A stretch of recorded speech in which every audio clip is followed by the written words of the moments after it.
Olá pessoal, meu nome é Raiane Nascimento, sou fisioterapeuta e hoje aqui no vídeo da Atra Educação vamos estar falando sobre entorse, principalmente sobre entorse de tornozelo.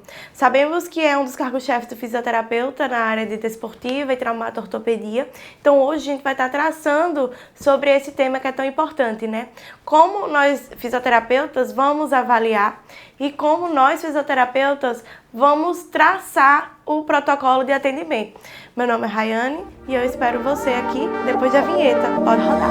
The night is young, we go, it's strong till dawn. Up all night till the morning comes, we love it so, we go, it's strong. Sabemos que a entorse, ela está sempre presente na rotina do fisioterapeuta, seja o fisioterapeuta profissional que atua em clínicas de planos de saúde, como também o fisioterapeuta especialista na área de ortopedia ou traumato e desportiva.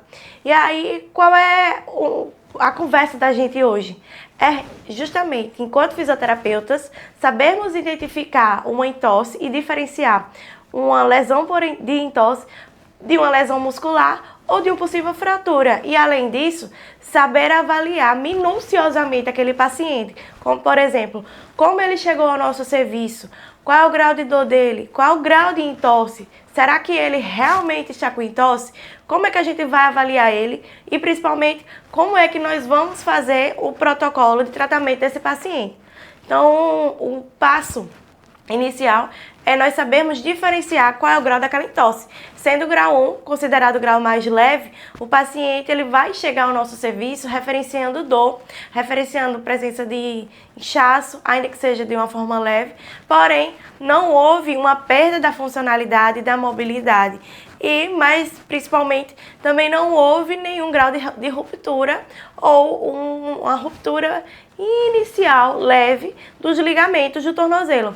Diferente do grau 2, o grau 2 é considerado mais moderado, por assim dizer, e aí o paciente ele já apresenta uma ruptura parcial dos ligamentos do tornozelo, ele já apresenta um grau maior e mais significativo de inchaço e edema, e ele também já vai apresentar um grau de dor maior e uma perda parcial da mobilidade e da funcionalidade.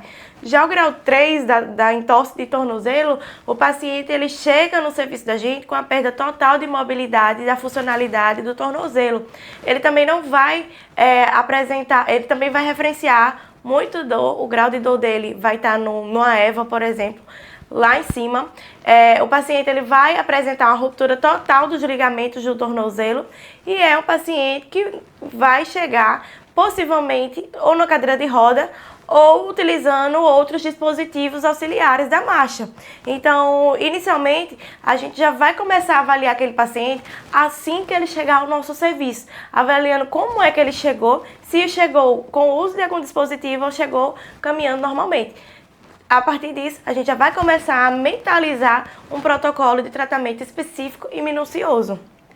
E aí, aqui eu friso a importância de fazer uma avaliação minuciosa. Avaliar o paciente desde a hora que ele chegou ao nosso serviço, identificando como foi que ele chegou, como é que ele está. E aí, na anamnese inicial, pegar o histórico desse paciente. Por exemplo, se realmente a gente identificou que é um entorse, qual o grau dessa entorse? O paciente ele apresenta histórico de entorse? É a primeira, a segunda vez? Tudo isso a gente tem que avaliar. E eu trago também ferramentas que são bastante úteis nas nossas avaliações, como por exemplo o uso de testes funcionais. E aqui eu destaco o teste funcional da gaveta anterior, né? Para o tornozelo, que vai avaliar o ligamento específico da região, o testes também de estresse invário e vago, que também vai estar avaliando a região do joelho e também do tornozelo, né? E o teste calcâneo fibular, ou o teste de talos, que vai avaliar no paciente qual é exatamente onde é que está a lesão, qual foi o tipo de fibra muscular que foi lesionada. Então, os testes funcionais são bastante úteis para a nossa anamnese e principalmente para fechar o nosso diagnóstico cinético-funcional, né? Porque enquanto fisioterapeutas, somos os únicos profissionais responsáveis por emitir esse diagnóstico e a partir daí a gente traçar o nosso protocolo de atendimento, que é dividido em 3 fases. fase aguda, fase subaguda e a fase já do fortalecimento. A fase aguda, também fase inicial, o paciente ele chega ao nosso serviço apresentando um grau de edema, de inchaço, de dor. Então a gente vai focar nosso tratamento mais nessas queixas principais. A gente vai estar trabalhando aí na analgesia, vai estar trazendo recursos para redução de dor, ao mesmo tempo trabalhando já inicialmente uma mobilidade mais passiva, exercícios mais isométricos, fazendo com que aquele paciente ele não tenha uma sobrecarga de peso já no início do tratamento. Nosso tratamento geralmente ele deve ser progressivo. Nós devemos iniciar de uma forma mais, digamos assim, leve, mais passiva, e à medida que o paciente vai evoluindo nessa fase mais aguda, fase mais inicial do tratamento, o paciente ele já vai entrando na fase subaguda, que é a segunda fase do nosso tratamento, em que já é interessante a gente ir introduzindo exercícios isotônicos, trazer um pouco de mobilidade e exercícios e alongamentos, técnicas mais ativo-assistidas, trazendo um pouquinho de atividade do paciente também, para ele já ir iniciando essa caminhada, digamos assim, né? Já ir iniciando os exercícios. Claro, com a nossa ajuda, estaremos sempre do lado do paciente. E aí, nessas 2 primeiras fases, utilizamos muito de técnicas eletrotermofototerapêuticas, como, por exemplo, o uso do gelo.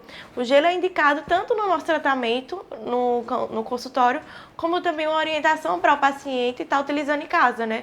A gente sabe que o gelo, ele tem aquela funcionalidade a partir de 15 a 20 minutos.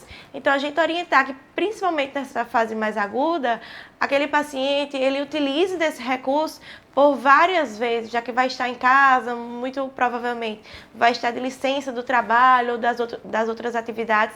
Então, que ele utilize desse recurso que, além do que, né, é um recurso gratuito.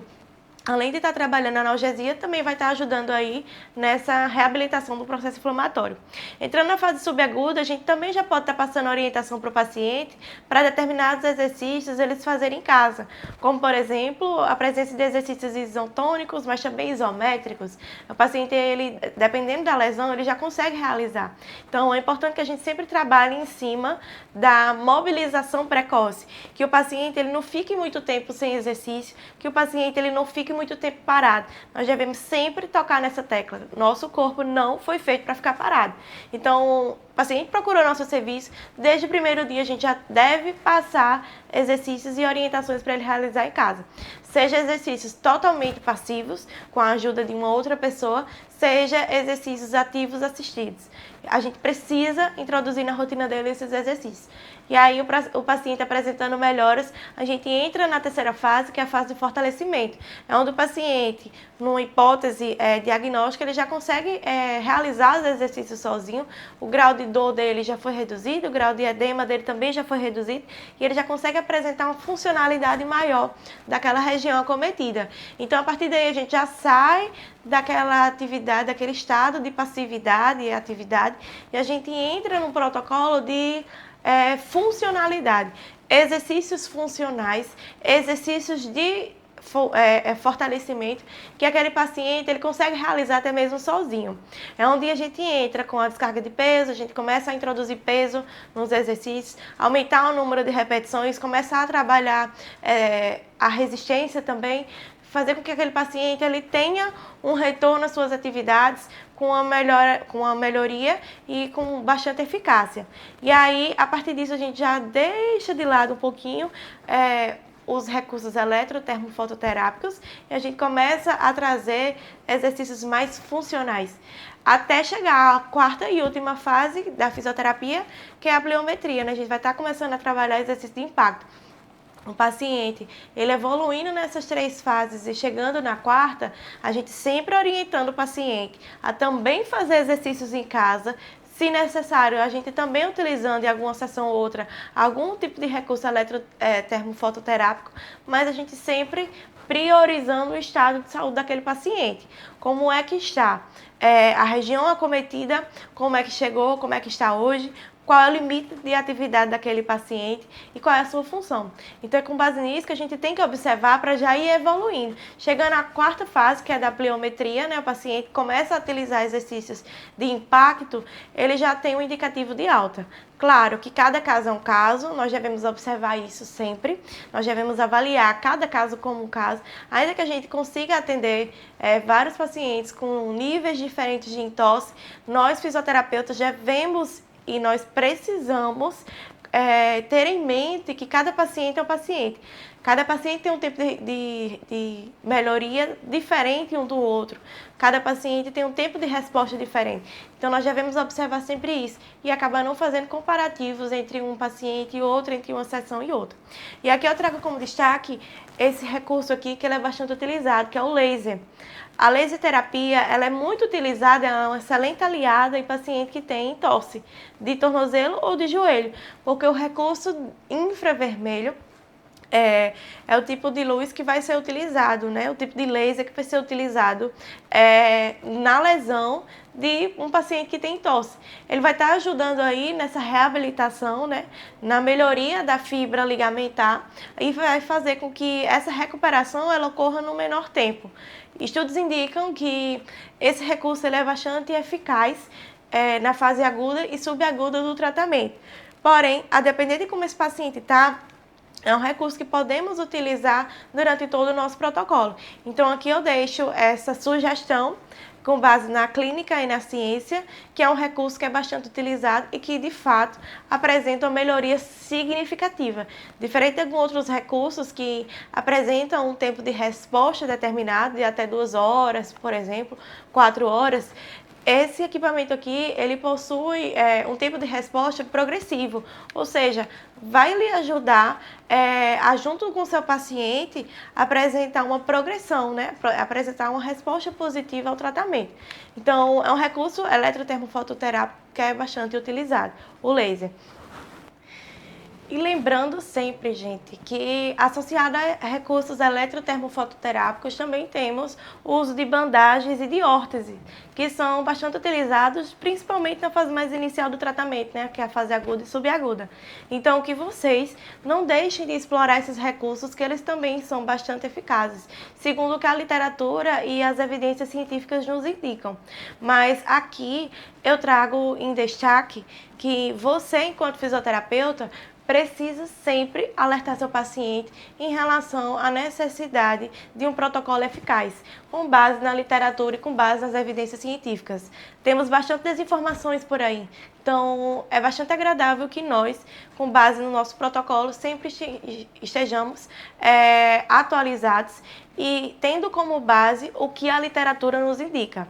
Também nós devemos sempre lembrar aos nossos pacientes a importância de um tratamento específico, progressivo, a importância de uma fisioterapia eficaz e de resultado, porque só assim o paciente vai estar apresentando melhora, vai estar nos indicando e a nossa rentabilidade aumenta. Então que a gente nunca esqueça disso.